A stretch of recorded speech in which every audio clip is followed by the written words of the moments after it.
are supposed to have the ability to prepare our immune system to fight Vaccines diseases. cannot prepare your immune system, my friend. Vaccines are natural. They grow it from eggs, for example, or they take the cells from monkeys, epithelial cells under the skin, and they can grow the vaccine against a certain virus type. Now, if they did that, it would take a long time to produce, and it will cost a hell of a lot of money. So, what do? They stretch the vaccine in order to have production levels and in order to make it cheaper, because they don't have to put so much vaccine. It's like you drink it's like Chinese food. You order something with chicken or whatever, they give you 2 pieces of chicken and a whole bunch of carrots and vegetables that, you know, it's okay, it's quite nice. But the pharma companies, they put extra chemical entities together with the vaccine, and that is the major problem. The adjuvants, as they call them, they create destruction in the body. Anything chemical that goes to the body creates destruction of tissue. Now, you want to know how they work. They say the vaccines, these chemicals is like the cable to the battery of a car. They kickstart the immune system, not the vaccines. The chemicals, that's why they're there. And these things have side effects. Now, people nowadays might just sit back, based on everything they've been writing and reports and whatever. They might be sitting there and waiting that, oh, you get a shot and boom, you're dead. That could happen. But it's a long-term effect. There are a lot of children who have had these vaccines that suffer 10, 15, 20 years later. And they still keep coming. Now, I found some documents a year ago when I was out speaking in one country. And I spoke there because the chief ministry virologist was there, and I saw these papers on a desk, and it was in French. Now, that's one of the languages that I don't have in my repertoire. I have many others. But I noticed H1N1 and the date. So I grabbed the papers. I'm trained to steal. So I took them, got it translated, and lo and behold, I found out in that, which I later was able to pull down from the internet on their website. It's very difficult to get to it because you got to know where to, but I found that out. And it says in this paper that the pharma company, GlaxoSmithKline, were negotiating with the government on the price of the vaccine, the H1N1 vaccine, and also the labeling of the vials and so forth. And all this was being done in January 2009. January 2009. The whole vaccine debate, the H1N1, you know, about a bug that started in Mexico, maybe he ran or ride a bicycle and went there, was done and started, the debate started in May 2009. So I asked the professor, I says, hey, what's going on? Oh, we expected a pandemic. Of course you expected a pandemic when you tried to plant the bug to get the pandemic going. And that is the story of the H1N1. People become skeptical. There are lots of, you see, what I'm a little happy about all of this, because nowadays people are beginning to realize that maybe it's not so clean and high and mighty as the pharma people are telling us. So they're fighting back now. Give us the evidence. Show us. Why is it that this swine flu vaccine was such a hype? And only a couple of months ago, the CDC in America, the Center for Disease Control, they came out and says, oh, we're going to incinerate 50 million doses. That was leftover. These are the times when I like to swear, you know, but the reason is that nobody took the vaccines because it was dangerous, even though they tried. Now, come out and tell the people we're going to incinerate, we're going to burn them. They can tell that to the people, but they can't tell that to me. Because I know what happens with surplus medicines. You know? It has to do with the shelf lives that they put on a medicine. And let's say they have a medicine that they tell you, oh, in 5 years it has to go, it's expired. There's a margin of another 5 years that they don't tell you about. This economy. They roll over the product. But surplus medicine is sent to third world countries. But those people, if you think that you're naive as a normal person here in Scandinavia, them people in the third world, they're not only naive, they don't know anything, poor souls. They just accept what they get from these people. But in Norway, the government and I mean the politicians decided to buy enormous amounts of this vaccine, the flu vaccine.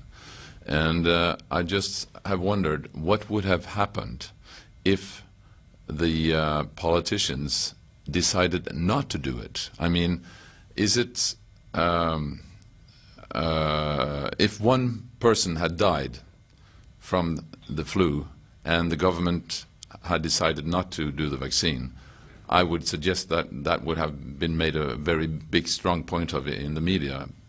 And so do you think that politicians are so afraid of the consequences of not listening to the pharmaceutical industry that they could never dare to oppose them? Absolutely. You're a little country, far from real civilization, but you are civilized here, I'm not saying that. But think of the consequences when you're living in the free world, as they call it. I don't think it's free, but Norway is in the middle of it all, in the finance situation, in the world alliance with other countries and so forth, and probably mainly America, you know. And I don't want to get into the political discussion about the Americans and the Brits and whatever. But I'll tell you this, Norway says no to the vaccine, and they probably would have problems trading their oil. They'll probably have problems getting other necessary commodities. They might have, I don't know, your Norwegian krona can go to hell, you know, it's things like that, because you're not in the EU. They can't control you, yet you're still democratic by yourself. So these are the consequences of saying no to a pandemic. The World Health Organization is there. And in the World Health Organization, you have a bunch of crooks there. It's always in these big organizations, because they deliver a service, and many of them get paid at the side. Look at the Olympic guys. One of them came to Sweden negotiating the Winter Olympics some years ago, and he told them, if I don't get free schooling in university for my son, you're not going to get the Olympics. You think the World Health Organization is any better? No way. Let's turn back to something you mentioned earlier, the HDAD and the Ritalin. and how so many kids are given this drug. Tell us a little bit about the background for this drug and how it works in the system. Well, these are substances, by the way, that are old, donkey's years old. They just come and tweak the molecules a little bit and they call it a name. And the reason for that is that the pharma industry lives on patentry. Okay? When they come with a drug, a new drug, they get 20 years. And then they say, oh, it's open for anybody to do free competition, and the generic companies come in and do whatever. But they don't tell people that they own most of the generic companies. It's called parallel marketing. And you sell the same product, one at a high price and the other one at a low price. You open the market. Now they came to a point in time with these drugs where they needed new market. And where's the market? The kids. Nowadays the kids, the children have become a big market in many commodities. Now, the drugs first came out to be used on adults for depression. They said everybody in the world are mad. They're depressed, women especially. We need to find a drug for them. So they came with the happy pill. And the first idiots that went for it were those in Hollywood, because they don't know anything else but they look in the mirror and you know, not all of them, but generally speaking. So they came with this Prozac and a whole bunch of other. Now, if Prozac was such a good drug, here's my question. Why, within a period of 2 years, all the other boys in the playing field started coming with similar drugs? They tweak the molecule a little bit, slap a new name on it, 20 years of patentry. That's what it's all about. Then, after a few years, they were using it on adults, and a lot of people died. They killed themselves. There's one famous pop singer, he took a razor blade or something and he cut himself all over. And many others to talk about. But then, one hotshot professor, and I'll tell you his name is Joseph Biederman, Harvard, child psychiatrist, reputable, #1. He even said in an interview that over and above his professorship, he is next to God. It's written on the internet. You look it up. That guy said that the approval for these psycho drugs comes from him, that they should use it on children. That is one of the things that triggered me anyways. But what he didn't say to everybody, that he received $1.6 million or so from the pharma industry. Recently, a year or two ago, he got $90-something thousand just to sign his name on a marketing letter prepared by the professionals. So what I'm saying is that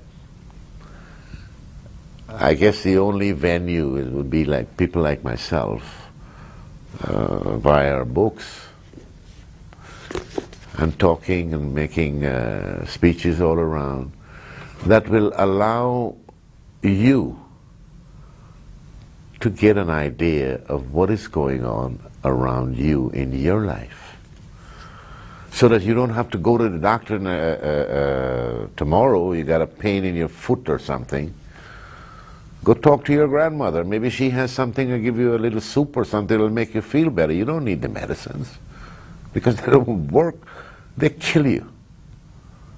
Or you look for an alternative option. So my firm belief, and I would like to tell the public, whoever is you don't have to take everything that I say. Just do me one favor. create the awareness of your environment and ask yourself questions. Ask your doctor questions. If one of them gives you a psycho drug for your child, ask him if he would do it for his own child, as an example. Ask them, what is it this drug is going to do for me? I'm paying for it. You're a consumer. You are not a patient. You're only a consumer. When you go to buy a car, you ask the guide, how many miles to the gallon? Does it have automatic? Does it have automatic heating system? Air condition? How many horsepower? Yeah. If you don't get that, you don't buy the car. So why don't you do it with the medicines? Why just rely? If you go to a car salesman, he tells you, hey, this is the best thing for you. Would you take it? No. Let me tell you about insulin. Human insulin, they call it. Everybody, even in the 80s when it came out, everybody jumped on it. The doctors, oh, human insulin. Now here's what makes the doctor so stupid. Because he believed in the human insulin and he told it to his patients. Yeah, this is human insulin. But it is not human insulin. It is genetically engineered bacteria, E. coli bacteria, for example, with Lilly, that makes this insulin. The formula, the molecule, it looks like the human insulin, but it is not human insulin. So why are they doing all of this, and why are you people out there just taking it and believing? You're believing in a lot of crooked people. When you kill somebody in the street, they put you in jail and they put you in an electric chair or they hang you or whatever.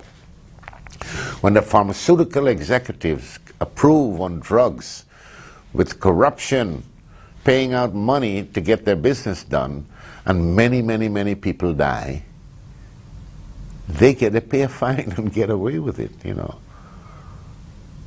Those guys should be put in jail. And if the authorities start to do that, the honest people in the authorities come out and say, all right, let's deal with these people. Put them in jail. Then the other ones coming in the years, they're going to be afraid to do anything bad because they know what's going to happen to them. But if you have governments working with the pharma industry, that's not going to happen because they rely on their money. The pharma company, Lilly, for example, has over 450 lobbyists in Washington walking around with their monkey suits, barbecues and whatever, paying out. And politicians can't go to jail if they get caught with corruption. They made sure of that. You can't put them away, you can't convict them. So all of this put together should be a warning to people. Look after yourself, because nobody else is doing it, even if they tell you that. So with that, my advice to you is be safe. That's the only thing that's going to make you survive in the future. Be aware. Lift your level of awareness so you see. And you don't have to be a rocket scientist. Just use simple logic, and you will find out for yourself. And I pray to whoever you pray to that you stay safe.